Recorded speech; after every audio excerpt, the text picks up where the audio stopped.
Ashivakiyajashin metoktram Riralingshi Nindagampadi Sange Shindu Miteguargi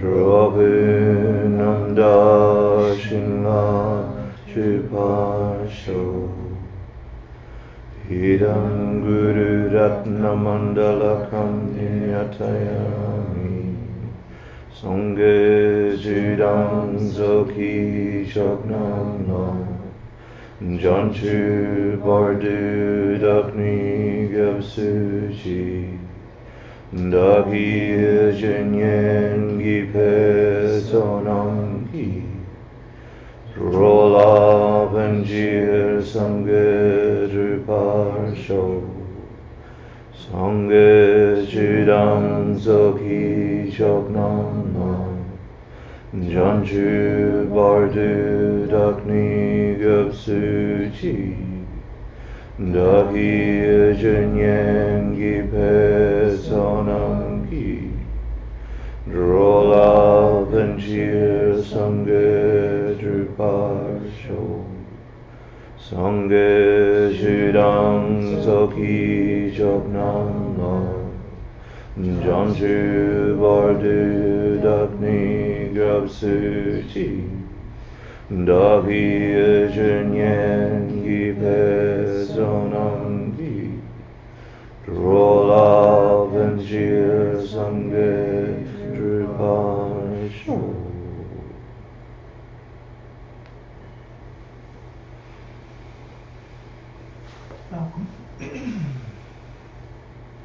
So we'll begin with a brief meditation to shift gears and try to put the mind in a more neutral, less busy, less revved up, less engaged place. So we'll do a little simple breathing meditation to calm the mind down, help it to get out of the space it's been in all day and transition to a new space.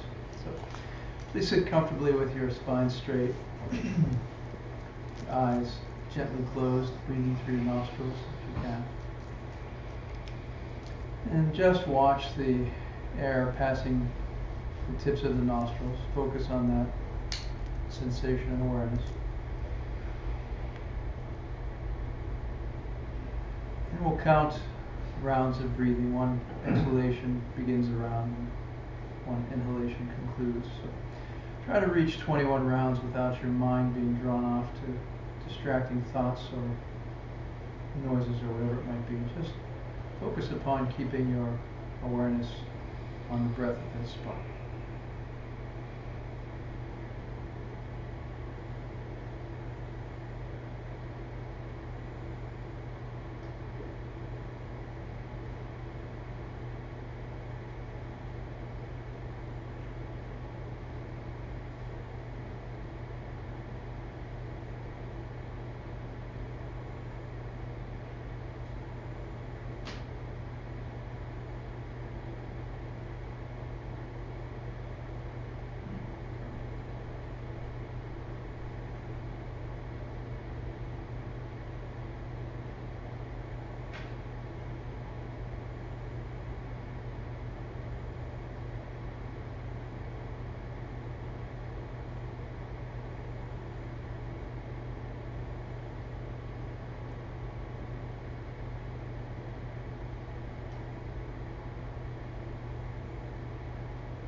bring your awareness to your heart and just let your mind rest in the area of your heart, gently being aware of the sensation there.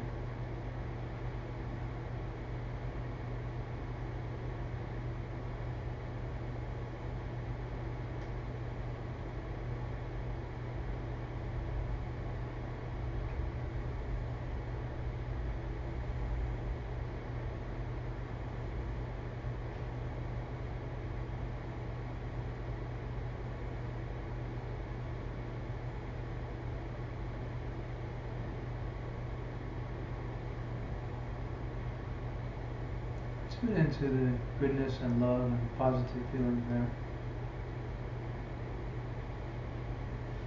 Really feel it strongly.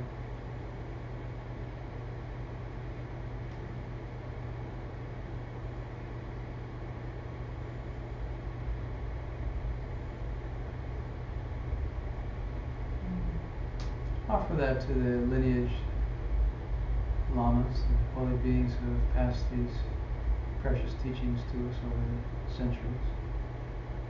That feeling of love and goodness. And offer it to them. Feel them experience its happiness, goodness. Receiving it gladly. Intensifying their own goodness and love.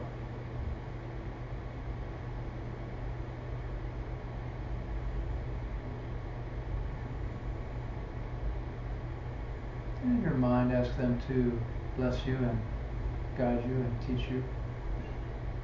Help understand these precious ideas.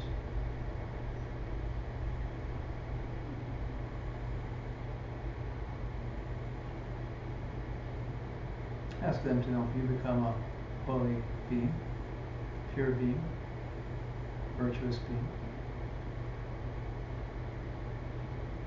abiding in paradise or enlightenment.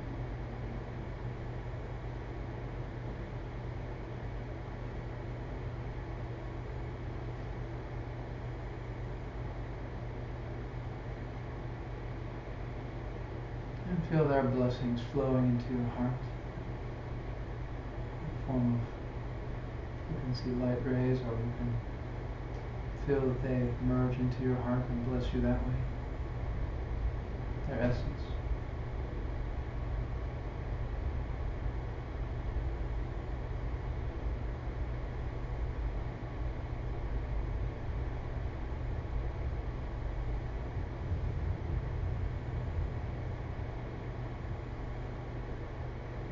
Pray that your mind may become pure and divine and holy as theirs and inseparable.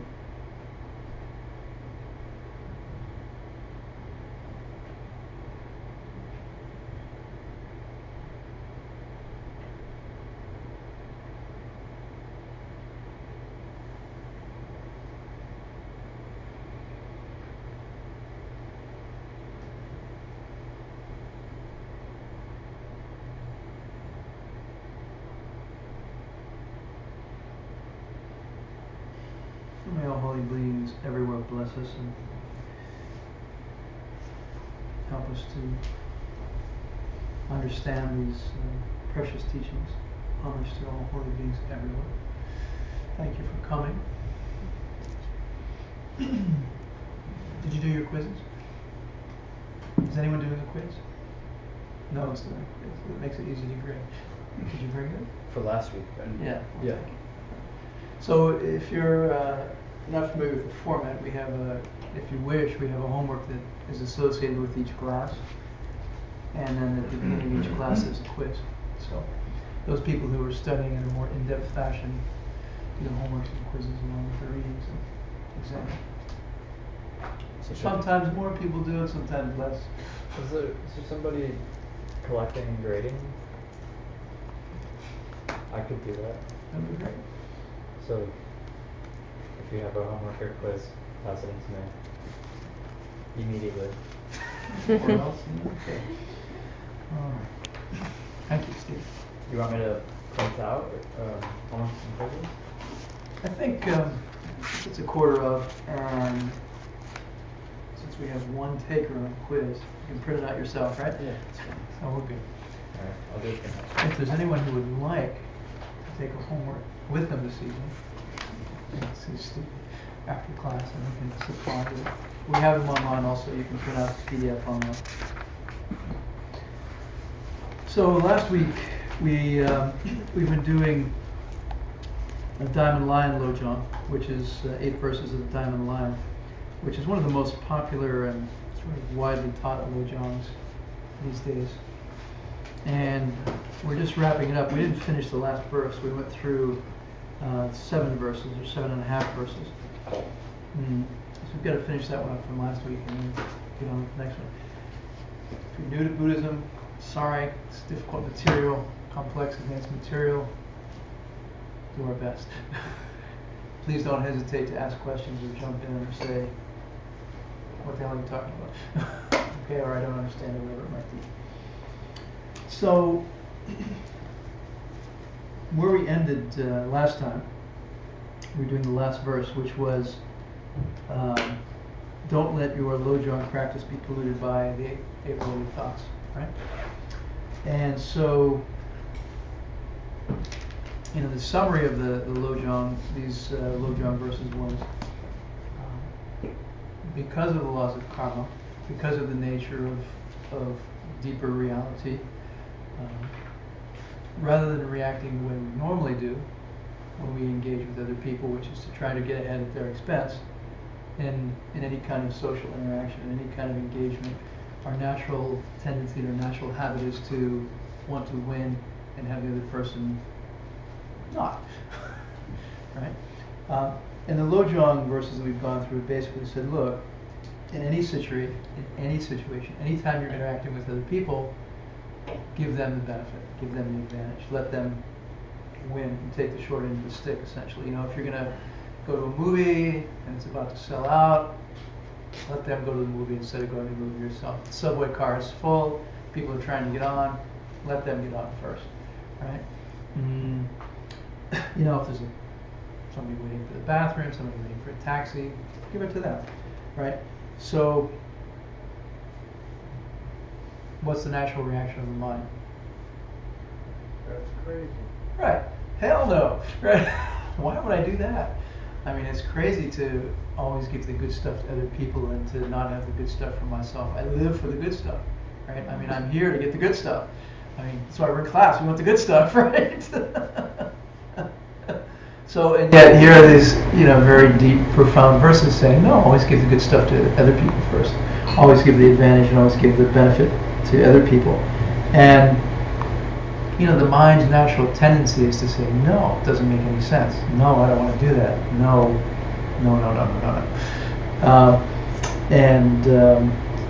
Don't let your mind do that. You've got to hold the line. From a Buddhist perspective, we have been living countless lives in suffering realms for exactly this reason. The natural reaction that we have when we engage with another person is to try to get for ourselves at someone else's expense, or not really think about the other person, right? And from a Buddhist perspective, it's a source of suffering. Karmically, not considering others and not caring for others is a source of all suffering. And so Buddhism says this behavior of always putting ourselves first causes us to stay in the suffering realm. And we have been in suffering realms for infinite time because of the mind's natural reflex to say, I'm more important than others, I come first, I'm going to get for myself at other people's expense, right? So, the reason, according to the highest Buddhist teachings, the reason we have a moral body, the reason we have a suffering body, the reason this body dies in short order is because of this behavior. The highest teachings say that if we had pure intention and pure view and pure ethics, and we're working and acting to benefit all other beings all the time, that we would actually have a very different body, we would have a very different life, we would have a very different experience of reality. So all Buddhist teachings are saying that as long as we're living in a self-centered, egotistical way, we will have a suffering life ending in death. And that if we can change the behavior, that we can have a vastly different outcome. Right? So, and that's what the LOJONG verses are about. Right? And they're very difficult, and they're very difficult because they're not intellectual, they're not philosophical. They're pithy, short instructions that say, live this way. You know? There's not a lot of analysis per se in the verses. It's just go do it. You know, stop doing what you're doing and go do it. So LOJONG was secret until about 1200 AD, something like that. And the LOJONG teachings were actually very closely guarded and very hidden. And I mean, why? I mean, why would they keep them hidden? There are lots of open teachings. Right? Mainly because they're so hard. Mainly because they're easily misunderstood and very difficult to practice. The idea is if you teach someone something and they don't practice it and they don't believe it, they're disrespecting it, and then it doesn't help them and it doesn't help the teachings. You know, people would do what we do often, which is, yeah, nice idea, sounds good. Okay, moving on. Next topic. Right? I'd like to hear something new, please. You got something else for me? I don't like that one. Right? So they were kept hidden and they were kept secret because they're very holy, very profound, very deep teachings. And it was only after a disciple became very close that they were taught in sort of a close whispered tradition. And around 1200 they started teaching them openly. Right? So the Lam Rim was taught for about 200 years openly before the LOJONG was taught openly. So they just figured people couldn't handle it. It was too much. The LOJONG teachings were too much for people to actually put into practice and live. So mainly because people think it's crazy, right? And people think it's crazy to take the loss. People think it's crazy to give the advantage to someone else and not have the advantage personally, right? No disagreement there. No. All right. So the root text says that even if it's unjust, right? I mean, remember the verses. It says, even if someone's attacking you, even if it's unjust. I think it was the first verse. Several of the verses said, even if it's completely unreasonable, even if it's completely baseless, you're being taken advantage of, you're being attacked, it's okay. Give the other person the advantage. Let the other person have the full, the win, if you will, you know? So what we do, the minute we get sick, or the minute things go badly, or the minute, you know, we get a pink slip, or we don't get the raise, or whatever it might be, then, you know, we're grumpy, or we have a bad attitude, or we stop practicing, or you know, things go south, right? And LOJONG is saying you can't do that. LOJONG is saying it doesn't matter if you're having a bad day. It doesn't matter if your life has gone downhill. You know, it doesn't matter how badly you're being treated and how badly the circumstances are. Always give the other person the advantage. Always put the other person first. Always take the loss yourself. Even if you're already beaten up, take the loss yourself. And we talked about it, right? Not in an un-bodhisattva way, right? We have bodhisattva vows that prohibit us from seeing someone mistreat another. We have bodhisattva vows that prohibit us from allowing anyone to mistreat another sentient being, right? As a bodhisattva, you're not permitted to allow others to do harm, right? To you or anyone else. You know, and it has to be with the correct motivation, which is you want to stop harm from occurring, right? Okay, so Chakya Rinpoche said that there are 8 thoughts that are more profound. We talked about the 8 worldly dharmas, you know, and we said this is the 8th verse of the Diamond Line, and it said, you know, don't let your LOJONG practice be polluted by 8 worldly thoughts, right? Which are what? Yes. Being happy when you get things, and not being happy when you don't get things, and being happy when you feel good, and not being happy if you don't feel good, being happy if you're well known, and not being happy if you're not well known. I can't remember the other ones. Praise. Praise and blame? Be happy if you get praise. Be happy if you don't get praise. And we talked about it, I'm not going to review this, but, so then, thank you. So he goes on, Chunky Rinpoche goes on to say that, look, there's a more profound interpretation of the 8 ideas that pollute your practice. And these are around the notion of reality and conventional reality and ultimate reality, right? 2 levels of reality: apparent conventional reality, things we see around us, the things we perceive with our ordinary senses; ultimate reality, higher level of reality which we cannot perceive with our human senses, but which can be perceived with the mind, which is pure. Right? So he's saying, look, if you're going to really practice LOJONG, if you're really going to practice, you have to make sure that your practice isn't polluted by these 8 ways of thinking. Okay? So to go through those briefly,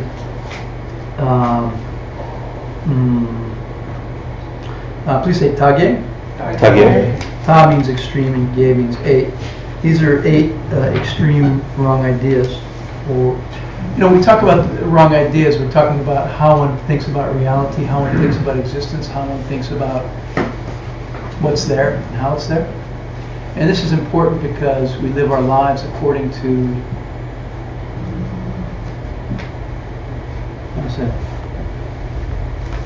our reaction to the world. Right? If we believe that the world, if we believe that the only thing that exists is what we perceive with our senses, our 6 senses, right? And we say, this is all there is, what I can see, hear, smell, taste, feel, right? Think about it. If we believe that, then we live a certain way, right? We function in a certain way, we think in a certain way, we behave in a certain way. If we believe that there are other dimensions of reality, or higher levels of reality, or unseen levels of reality, which are more important than what we see, and if we have a clear understanding of what that is and how it functions, we can decide to live in congruence with the higher level of reality and the higher laws of existence, karma, right? Causation, true causation. So science makes it very clear that there's lots of things we can't perceive with our ordinary senses. Whether you use an electron microscope or look at creatures in the deep sea or any other bizarre phenomena that one would have never guessed existed even 10 years ago, right? So it's not a big stretch to say, yeah, there's lots of things we can't perceive with our ordinary senses. There's lots of realms, there's lots of beings, there's lots of levels of reality that we can't perceive with our ordinary senses, right? So given that, Buddhism asserts, there's the highest level of reality, and it functions in a certain way, and it has a certain nature, and it has a certain it's the most important thing, and we should be living in congruence with that level of reality, right? So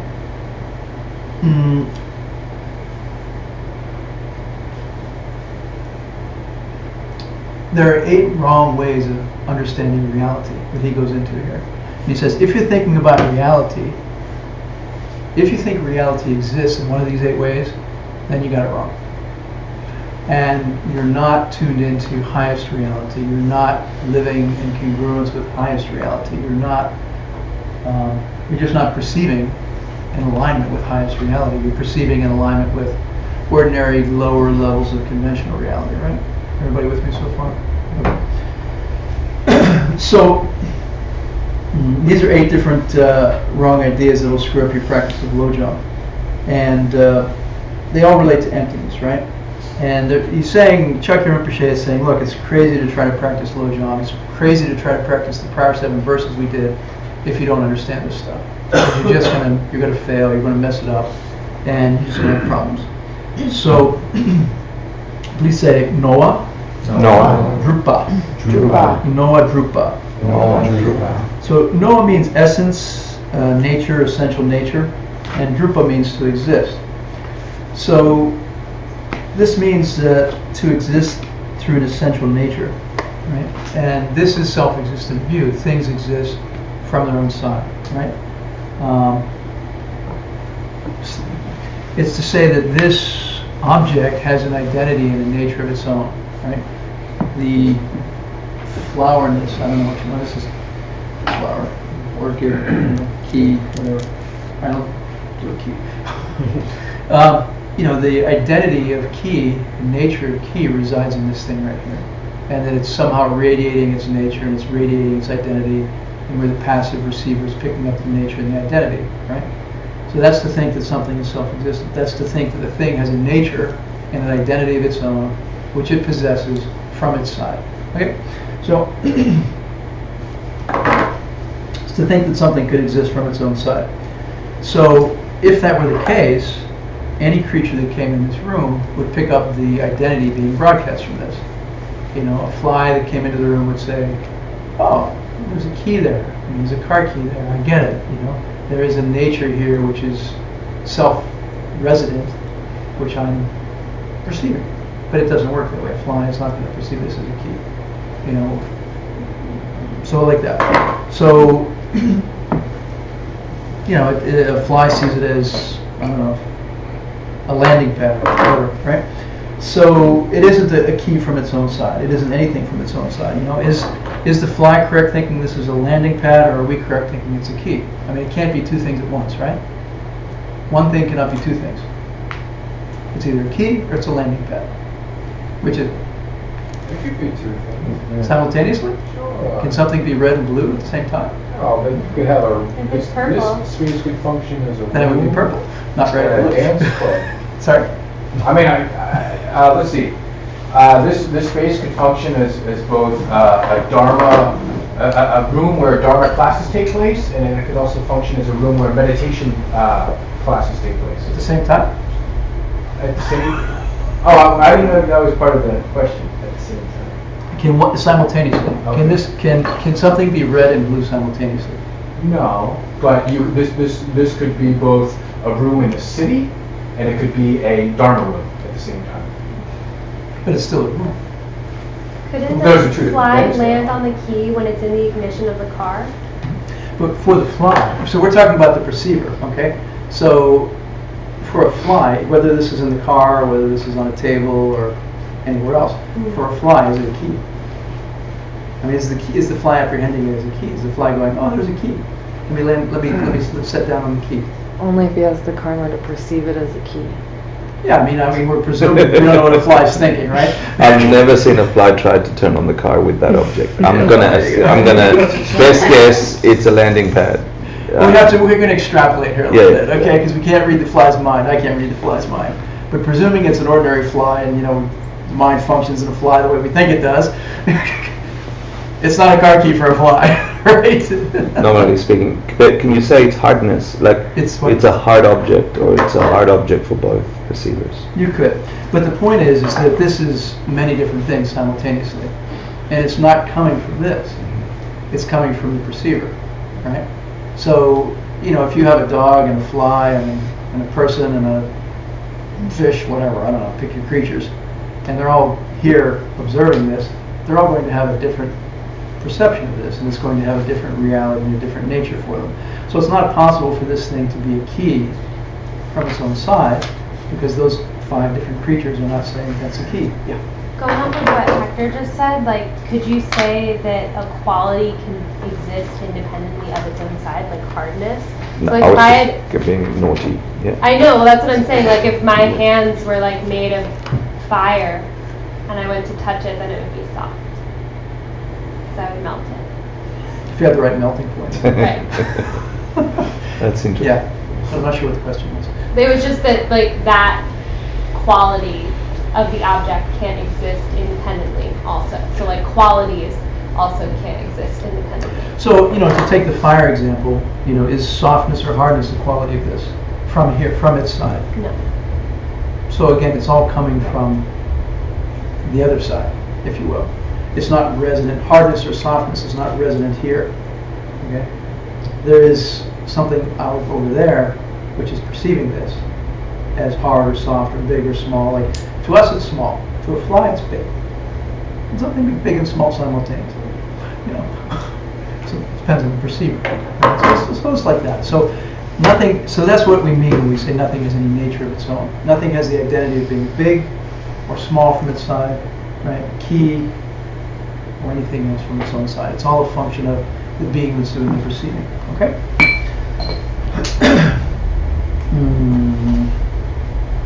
So what's the point?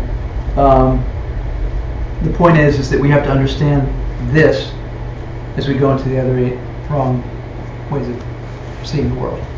You know, this understanding of nothing is here from its own side is the basis, is the launching pad, is the starting point for understanding these 8 ideas. Okay, so you have to keep in mind that nothing has any nature of its own is the starting point for the other 8.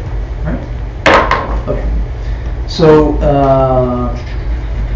so this comes from Arya Nagarjuna's Mula Prajna. Please say Kewa Mepa. Kewa Mepa. Okay, so Kewa means nothing in the world starts. Things don't start from their own side. And we have to always add from their own side. Is it true that nothing starts? I mean, no, I mean, obviously a car starts, you know, show starts, the movie starts. But from its own side is the relevant catchphrase, okay? So this is his first point. Okay? Is it, John, nothing starts from its own side? Is that incorrect worldview? Or something To starts? think that something starts from its own side is a wrong view of the world and how the world exists and how the world functions, okay? So, for example, let's say you get a new lease on your apartment. You have a start date on the lease on your apartment, right? The apartment lease start date is, you know, March 1st. It started from its own side, okay? I paid the money. I signed the lease. I get to live in the apartment, okay? So the idea of that event coming into being and starting and existing didn't come from those apparent causes. You know, me writing a check for $3,000 and paying security and signing the lease was not the cause for having the apartment to live in. Okay, what this is saying is that nothing starts from its own side. You know, if you have a place to live, it's because you helped someone else have a place to live in the past. The karmic cause is the true cause. Okay? The apparent causes are not the true causes. You know, in Buddhist philosophy, we say there is conventional causation and karmic causation. Conventional causation is that, you know, I do something, I pay someone $10 and I get a sandwich. Buddhism would say that that's a manifestation of karma. That's not a true cause. Right? All the things which we perceive, like I stick the key in the car and turn it in the ignition and it starts. You know, fine, no problem. Buddhism doesn't have any problem with that. But Buddhism says that there's a deeper cause behind that there's further causation. You know, what brought the key into being? What caused you to have the key and not lose your key? What caused your engine to function properly? And on and on and on. Why did all of these causes and conditions come together such that they work and function properly? You know, so his point here is that we have a functioning thing. You know, I have an apartment. I live in a society where dollars get me an apartment, right? If I took, you know, I mean, what's an old currency that doesn't exist anymore? I don't even know. Mesopotamian shekels. Mesopotamian shekels. There you go. If I took Mesopotamian shekels, There's nothing starts. and I had 3,500 of those guys, and I said, you know, here they are, I'd like an apartment, please. Wouldn't get it, right? Not guaranteed. You know? So, you know, money is not the true cause of an apartment, right? There has to be an underlying cause where the culture and the society take this piece of paper and assign value to it, where there's a generally agreed upon perception that these pieces of paper are worth this much stuff. I mean, if I live somewhere where there's hyperinflation, you know, and I say, well, you know, $1,000 should get me an apartment, and they're like, no, $100,000 should get you an apartment. Zimbabwe, whatever Zimbabwean currency is, you know. why does that piece of paper, in this culture, you need 1,000 of them, and in the other culture, you need 100,000 of them? Well, economic factors, blah, blah, blah, blah, blah. You know, you're addressing apparent causes, not the underlying reason why the perception exists, okay? So, why is it that people here value currency in a certain way and people somewhere else value currency in a different way? And that would be karma, you know? Karma is the thing which causes manifestation. Karma is the thing which causes results to ripen. Okay? So we make the distinction between how something's happening and why something's happening. I got an apartment because I paid $3,500. Okay, no problem. But what's the causation behind it? Why is the apartment worth $3,500? Why is the currency valued that way? Why is it that way in this culture and society? So it's a deeper level of causation. Okay. Why are the people around us forced to see these pieces of paper having this value equal to one apartment? So that's the deeper understanding. Okay. Buddhism says that the only way you get an apartment is if you care for someone's needs in the past. That's true causation. On a deeper level, on a karmic level, Buddhism says that, you know, essentially like produces like. So if you have a nice place to live, it's because in the past you provided someone with a nice place to live. Okay? And the manifestation of that karma, you know, you collected that, maybe it was 10 years ago, maybe it was 10 lifetimes ago, you provided someone with a nice place to live. You collected the karma, you carried it, it's ripened, and it as it ripens, manifests as you having the money and the lease and the broker not stiffing you and no one else getting the apartment before you, and you know, all of the conditions coming together to having a place to live. So that's the idea, okay? We live in a world where we try to describe what's happening through apparent causes, and they work sometimes and they don't work, right? So 50% of the time, you know, you got the money, but you can't get the apartment, right? I mean, someone else got it before you, something happened, you know, they tried to raise the price on you at the last minute, whatever. Hector can attest to all these things. More than half the time. It was 80% of the time, right? So having the money and the credit and the rest is not the cause of getting the apartment. Because if it were a true cause, it would always hold. If $3,500 in good credit got you an apartment, every time you try to get an apartment, you get it. So in our world, we come up with half explanations and half causes, and we accept them because it's the best we can do. It's the best we can come up with. And I think, you know, some people attribute it to God's mercifulness or lack of mercifulness. Some people attribute it to an incredibly complex system, which is too complex to understand. I think that's the one most of us default to in the Western scientific world. We say, look, I mean, this is like a vast dynamic system, and there are just too many inputs, there are too many moving pieces, there are too many things going on at once to really accurately, precisely, 100% of the time describe what causes what. I can get it 50% of the time. I can get it 60% of the time. If I work hard half the time, I'm okay in my job and I have income. Or whatever it might be, you know? But Buddhism says that's not true causation. You know? So we either ascribe to the fact that we live in a system which is too complex to understand, or we find true causation. And Buddhism says true causation is karma. Course 5, I won't go into it too much. So this verse is saying, look, if you want a promotion, you have to help other people get ahead. All right? If you want a nice apartment, you have to help other people have a nice place to live. Nothing good ever comes to us unless we help someone else get it. All right? And that nothing happens in the world unless we've done something good for someone else. Nothing good comes to us unless we've done something good for someone else. Okay? So that's what he means when he says things don't start from their own side. Things don't start self-existently. If something starts, it's because we caused it karmically.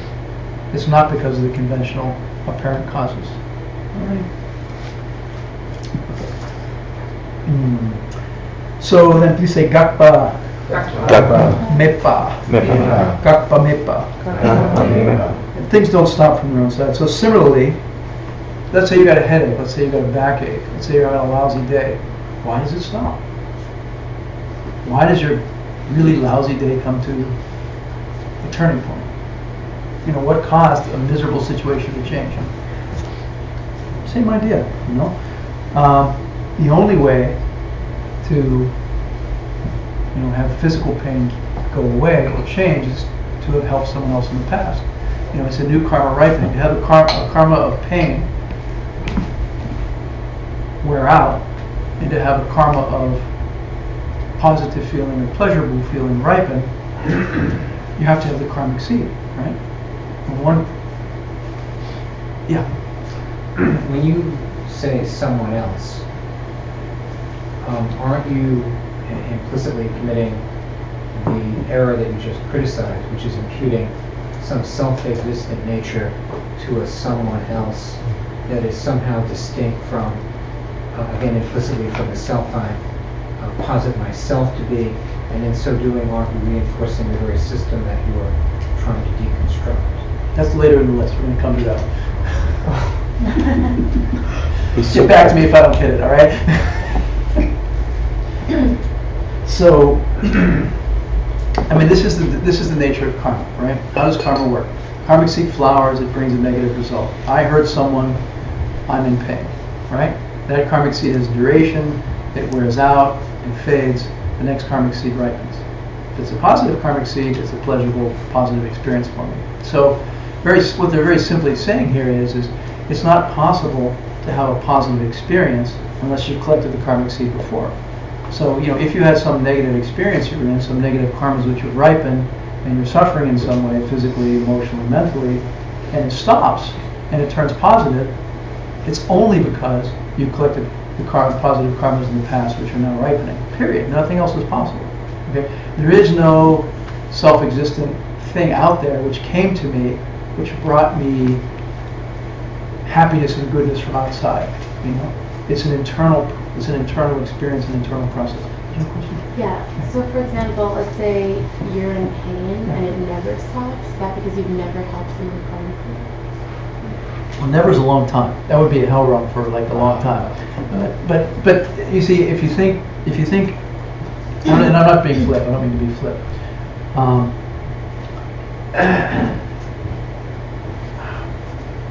Everything is a perceptual event, right? Everything is the mind interpreting sensory inputs, nerve impulses, and etc. So, why are we perceiving things as pain? It's because the mind is functioning in a particular way. The mind is processing data in a particular way, right?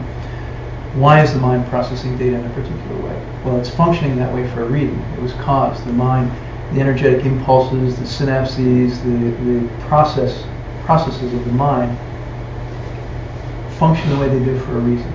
So if the processes of the mind are functioning to experience pain, it's for a reason that was caused. The mind was set up to experience pain. And that's what we mean when we talk about past karmas causing something, right? So for example, there are people who don't feel any pain. Pain is not even self-existent. You know, people who don't have correct nervous system, there's a disease, I don't remember the name of it, they could put their hand on a hot stove and they won't feel it because the nerves don't function in a certain way. And the receptors don't function in a certain way. So Buddhism says there are 65 perceptual instants per finger snap. Those are many, many, many karmic seeds ripening. So as these karmic seeds flower and bring a result and fade, perception arises and shifts and changes. Right? So let's say one's in a lot of pain. It's not constant, it's fluctuating, it's up and down, it's all around. Those are karmic seeds ripening, flowering, and fading. Okay? So one of the best solutions for being in pain is helping others in the current moment. You know, is helping others with their pain in some way in the current moment. It's a very powerful antidote to undercutting and undermining those karmic seeds which one has collected in the past. I'm not sure if that answers your question. A little maybe. So you want to? I mean, I'm in like chronic pain. Yeah. Since I was 16, I was in like a mild car accident. Mm-hmm. But I feel like, I mean, I'm not an angel, but I think I help people. And I am, it's not always the same amount of pain, but it's always there. Yeah. So we have, there are different karmas. I mean, it's a whole study. It's course 5 is an extensive study of karma for 30 hours. But briefly, there are karmas of short duration and long duration. Essentially, every seed has a magnitude, and which determines its strength and its duration. Right? So there are karmic seeds which are called major karmas, like the karma of being born a human being. That karma is carrying you for how many years you're alive as a human. And then there are what are called there are minor karmas, or finishing karmas, which ripen into the smaller experiences, say within being a human. So the karmic seeds which you have, which have ripened, have a certain duration and a certain magnitude. The seeds which you have ripened, and the point is to try to take that, to impact those seeds and undercut them and damage the negative karmic seeds in a way, so that they don't have as much strength and duration. You see? And so there are practices. You can go online. There's a practice called the 4 forces, the 4 antidotes to negative karma. It's on the ACI website, acidharma.org, and other places. And it's a particular practice that one does to change how one thinks and to essentially attack the negative karmas that one has, to weaken them so that they don't bring the same intensity and duration of result. So in Buddhism, the whole path, the whole point of practice is about collecting the right karmas, which are energetic impulses or seeds, or however you want to talk about them, right? So our goal is to be as virtuous as possible, to collect the causes for positive outcomes for ourselves in the future. We've lived infinite past lives, and there's no way for me to know all the things I've done in the past. What I can do is work in the present moment on all the seeds I'm going to collect for my future, and my infinite future existence. So, there's an element of, what you call it, being a warrior in a way, to say, I don't know what I did in the past, I don't know how bad it was, I don't know how much negative karma is going to ripen upon me. Whatever negative karma ripens upon me, I'm going to stay focused on being virtuous and collecting positive karmic seeds to ensure that I have a positive future existence, and ultimate positive future existence. So this is why the path. This is the Lojong teachings. Are saying, look, even if the worst possible thing happens to you, you're being slandered unjustly, be a good person. So it's the same principle, in a different way.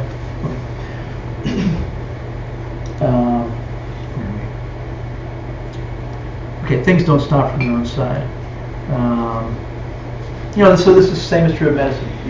Why does a headache stop? Why does a backache stop? Is it because you took an aspirin, right? For one person, an aspirin works. For another person, an aspirin doesn't work. If an aspirin was self-existent, if the end of the headache was contained in the aspirin, anytime anyone took it, the headache would go away. So an aspirin can be a manifestation of karma changing, but it doesn't work all the time. So it's not a true cause, right? All right. No drug in the world will always work. So, if one pill always worked for everybody, you just pass it out. That would be the end of the problems, right? So the only time pills work is when there's karmas there to make them work.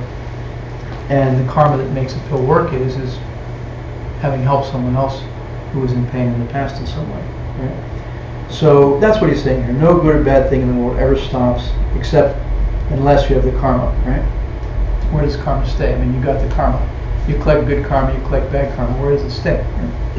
It's an impression in the mind which is ripened, right? We have karmic seeds which are imprints upon the mind. And every time we collect the karma, it makes an imprint upon the mind. It affects the mind in a certain way. It affects how the mind functions, right? And so this idea of imprints in the mind if you don't believe in that, I mean, we do believe in that in the West, because we send our kids to school, right? If we didn't believe that thoughts had an impression upon the mind and made a lasting imprint on the mind, we wouldn't go to school. I mean, you go to first grade to learn the alphabet so that you remember it in second grade, and you learn calculus in sixth grades, and on and on and on. So we believe in thoughts imprinting the mind and shaping the mind and causing the mind to function in a certain way. And this is the idea of karma. Impressions can stay in the mind for a long, long time, right? I mean, things happen to us when we're kids. We don't even remember them, and they still affect our behavior. They still imprinted our mind and how our minds are functioning, right? So that's the idea. Okay. Number 3, takpa. Please say takpa. Things are unchanging. So the implication here is thinking that things exist from their own side, right? To think that things don't change, right?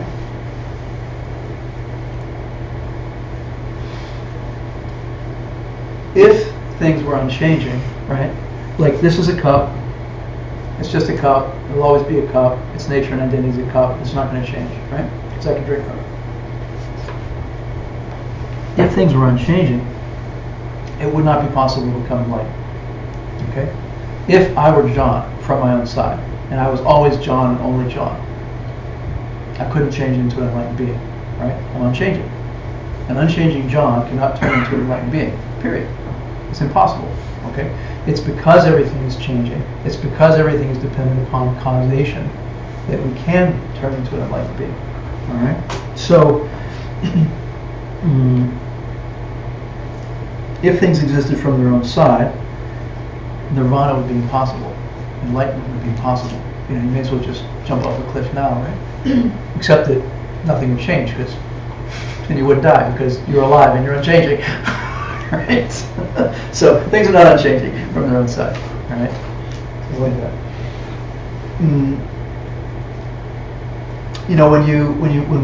When we attain a Buddhist paradise, I mean, think of the most pleasurable experience you've ever had in your life, and then multiply it by 1,000,000, right?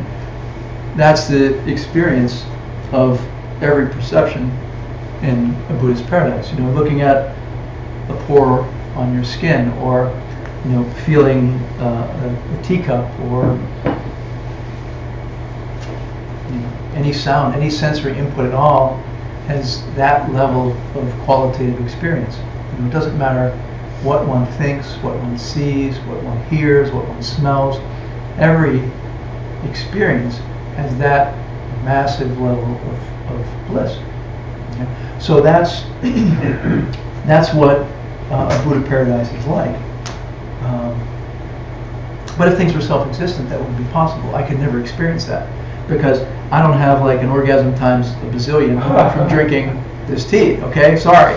Be nice, but I'm not a Buddha. And if I had a Buddha, that's what I'd be experiencing, right?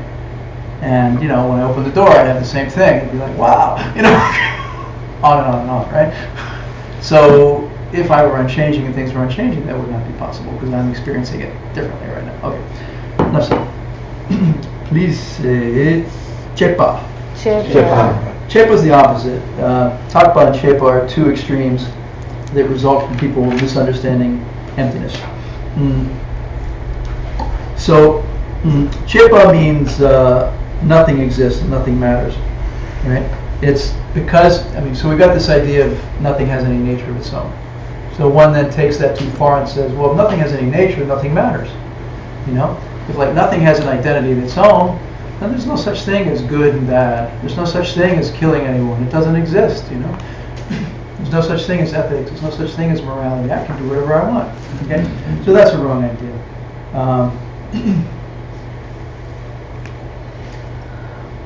Okay. Why do things matter? Hopefully it's obvious. Because of emptiness. Because everything is caused. Every single thing we do is collecting karmic seeds, right? Every thought we have, every word we speak, every deed we do is collecting a karma of body, speech, or mind, right? So every negative thought is collecting mental karma. Every harsh word is collecting negative karma. Okay? Everything matters. So it's a basic misunderstanding of how reality functions to say nothing matters. Because things are empty, nothing matters, right? just completely wrong. Okay, please say drowa. Draw. Drowa. Draw. It means that believing that things go. Okay? Go. So, in this case, it really means grow. Growing in the sense of transitioning from, like growing, from like a seed grows into a tree, for example. Growing in that regard. Okay? So, Arya Nagarjuna says, there's no coming and there's no going, right? Does that mean we're stuck here? But, I mean, there's no traffic? No. He's saying things don't cause each other the way you thought, right? Like, for example, you go to work and someone blames you for something you didn't do, right? So, what are you going to do? You're going to sit there and, let's say your boss blames you, you screwed this up, you should, blah, blah, blah, blah, blah. So you sit there and you patiently explain to them, it really wasn't my fault. I'm not to blame for these reasons, right? And here's really what happened, and you should see this and you should understand it. You should understand that I'm not to blame, right? Does that work? Maybe. Not always. Maybe, if you're lucky, right? On a good day, right? Not on a bad day. So, what he's saying here is this ordinary causation doesn't work. One thing does not turn into another thing in the way that you think. All right. The reason we are blamed for something has nothing to do with the apparent cause. Maybe your coworker went in and badmouthed you to your boss and said you screwed this up and you screwed that up and you screwed the other thing up, and it's your fault. And so the boss turns around and blames you and says, yeah, it's your fault.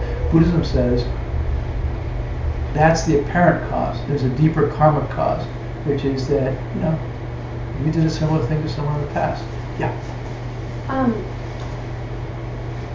Okay. So the examples that you're giving are like a 1-to-1 ratio. Mm-hmm. Like, I give this explanation and it does or it doesn't work. But the way that I have been constructing reality for the past 23 years has been that there's a number of apparent causes that come together to create the reality. So can you give an example that would discredit that type of perception? Well, I think... I know it's lengthier. Yeah, no, it's okay. So here's the thing. I think most of us in our culture and society have been raised in a scientific system that says there are a series of complex causes that come together, complex apparent causes that come together into the result. Right? But it's not reproducible, you see.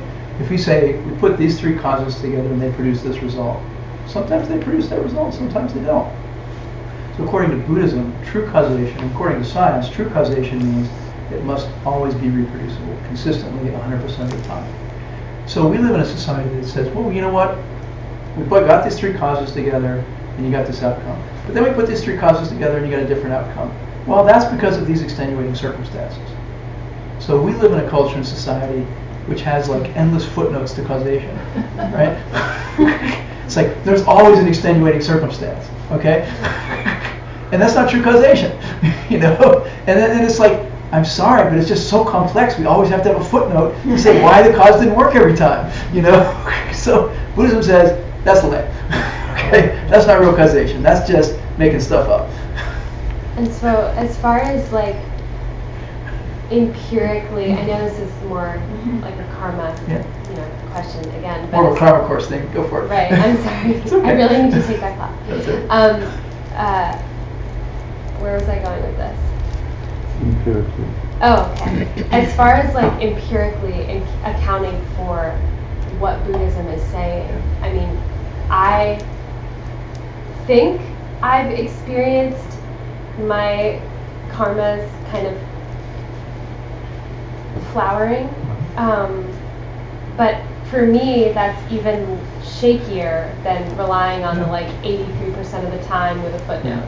Yeah, which do you prefer, right? Do you prefer the deeply hidden workings of karma, which says, well, you have to try this consistently, say maybe for 6 months, to see if it feels like it's working to you. So you have that as behind door number 1. Mm-hmm. And behind door number 2, you have, 75% apparent causes look good. And Buddhism would say, look, if you're going to accept causation that works 75% of the time, then you're not believing in true causation. You're believing in 75% odds. Now you could say, I'd rather have 75% odds than a deeply hidden working that I have to really try for 6 months to verify. See? But that's the point of the LOJONG text. They're saying, look, you've been trying door number 2 for infinite lifetimes. You know, for infinite lifetimes we've been saying, let me just go with apparent causes. And we suffer all life long. And so LOJONG is saying, look, we've tried it, and we've tried it, and we've tried it, and we've tried it. And we're still suffering. And we're still up and down and all around with the suffering of body and mind. And we'll have infinite future lives of suffering of body and mind, unless we find true causation, unless we find the real causes of happiness and pursue the real causes of happiness. And according to Buddhism, the real causes of happiness are virtue and goodness. And if you believe that, then the goal is to try to live aligned with and in congruence with that. And if you don't believe in that, then that's a choice too. You know, and most, you know, whatever percentage of the world is saying, I'll go with apparent causes, thank you very much. I'll, you know, buy a sports car and try to be happy, and I'll buy new clothes and try to be happy, and I'll, you know, go on another date and try to be happy, and, you know, on and on and on and on. But it's going to be a late class. You know, I mean, I read an article, there's an online article from the Dalai Lama. He had been on this big tour, and it was written by his handler, and he said they were sort of at the final stop where they were at a diner eating, and there's a waitress there, and she was tattooed and dreadlocked, and she was, you know, kind of listening to them talk, and she said, "Can I ask you a question?" And the guy who was writing, he said, "I heard countless questions asked of His Holiness, and no one asked this question, which was the question, you know, which was, what's the purpose of life? How do you find some meaning in life?" He said, "Oh, that's easy. The purpose of life is to be happiness. You know, the reason, you know, we want to be happy in life." He said, "That's not an easy question." He said, "But the hard question is what brings happiness?" And he said, "You know, how do you get happiness?" He said, "You know, is it by, you know, getting more stuff and pursuing outer worldly things, or is it by being loving, compassionate, and kind and virtuous?" And that's the bottom line here, you know. So it's picking one's paradigm in essence, you know. So maybe the obverse to Rachel's question, which I keep sticking to, is then, like, maybe this question is too much, but why are there apparent causes? What, like, attentional biases aside, how come there are, like, phenomena that are 75% verifiably, like, that way? You know, these, the the confluence of these 3 factors, 75% of the time always leads to this. Why is it 75% of the time? Or is it just like a red herring? Yeah, it's a great question. You know, why is it that we live in a world that functions in the way it does? Yeah, you know, there's some logic. Yeah. So why is it that 50 or 60 or 70 or 80% of the time lying gets you more money if it's not a cause, you know? Buddhism says we have it backwards. Buddhism says that's almost random, essentially. You know, because there are 2 points in time occurring back to back. You know, we lie, 10 seconds later, something happens. Just because of a proximity of a moment in time, we assume causation. Why do we do that? Why do we assume that something that happens 5 seconds later was caused by the event 5 seconds before, and not something that happened an hour before, or a day before, or a week before? So we're living in a particular paradigm that simply correlates time lag to causation. Why is that correct? You know, we're here really late. We're still doing last class. All right, we'll zoom through. I'll speak quickly. 5. So we were on 2. So the idea is that what you're experiencing came from something that occurred previously, perhaps a long time ago. Don't get excited about it. Don't get upset about it. Just react appropriately. Smile. Thank you very much. You know, how can I treat you well? That's what LOJONG is saying, right? So the point is you won't collect the new negative karma for the future, right? And it breaks this vicious cycle. The vicious cycle is called samsara. which is somebody treats us badly, our reflexive reaction is to behave badly back to them, to cause some suffering in return, and that collects negative karma for us to experience a negative thing again in the future. And that's just the cycle of suffering existence. To break the cycle, when someone treats us badly, we have to respond virtuously, with goodness. And if we don't, we're perpetuating our suffering. And so this is what this LOJONG is saying, okay? So, any kind of reflexive reaction where we feel like somebody yelled at me, I yelled at them, they went away and they stopped yelling at me. It worked. Yelling worked. Yelling brought me a peace of mind and happiness, right? Buddhism says no. It doesn't work that way. It's just 2 points in time back to back. It's got nothing to do with causation. Okay. So the point here is if you don't understand reality, you won't be able to practice LOJONG very well. All right?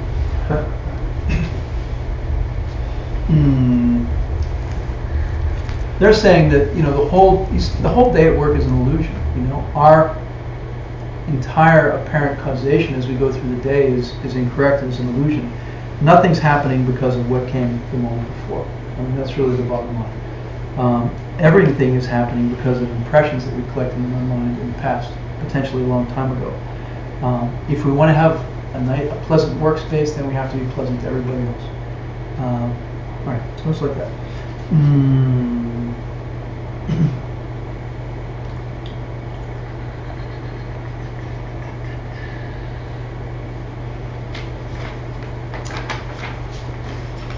Please say cheek, tade. So cheek is one and tade is many. Did we do number 6? No, We skipped number 6. Okay, please say onwa. Onwa. This means coming, believing that things come. It's thinking that things end or stop, right?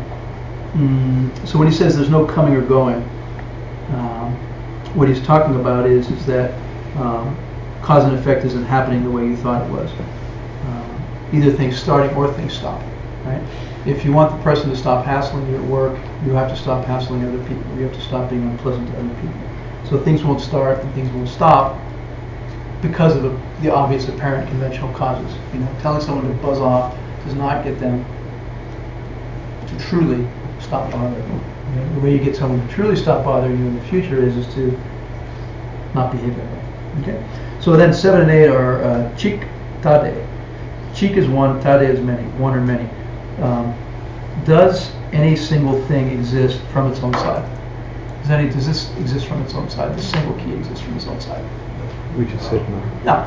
So this is saying, and then plural, a collection of keys, also do not exist from their own side. Right?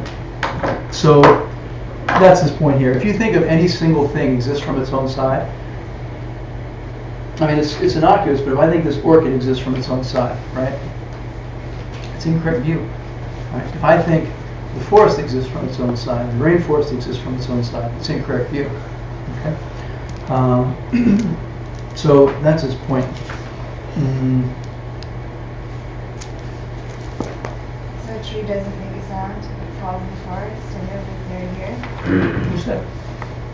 A tree doesn't make a sound if it falls in the forest? Says who? It's just a saying. There's a saying in Tibetan. There's a saying.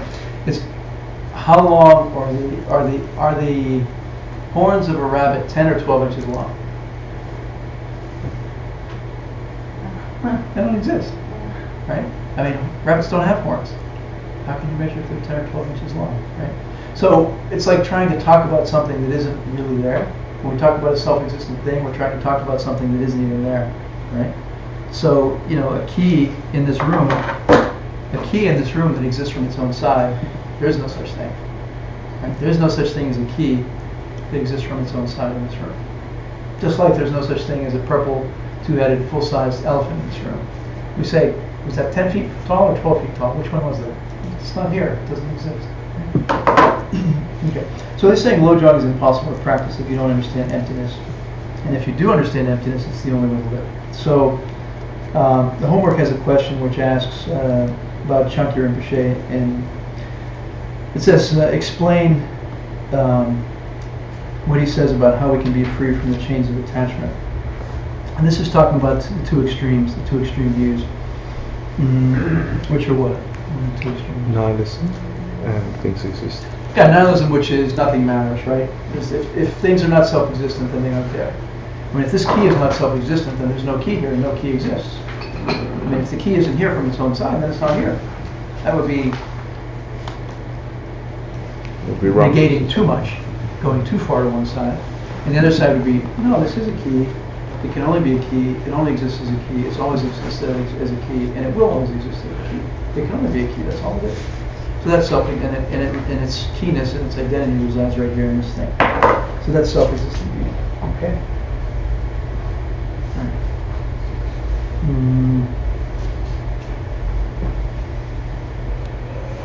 I think we should take a break, and then when we come back, we'll go into the next LOJONG. Now that we finished the last class, let's have a break. I hope there's some refreshment and snack and opportunity to. So the next LOJONG is actually much kind of cooler and sexier and more mystical. So it's just a little couple of lines here and a couple of lines there, much less complex and detailed than the 8 verses. So please do come back. Don't run away.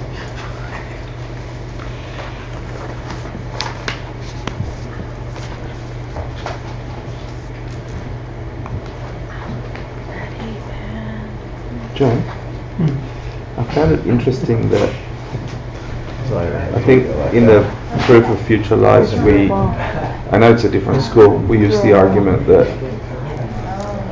the proof of future life or past life is that the mind of this moment produces the mind of the next moment, which produces the mind of the next moment.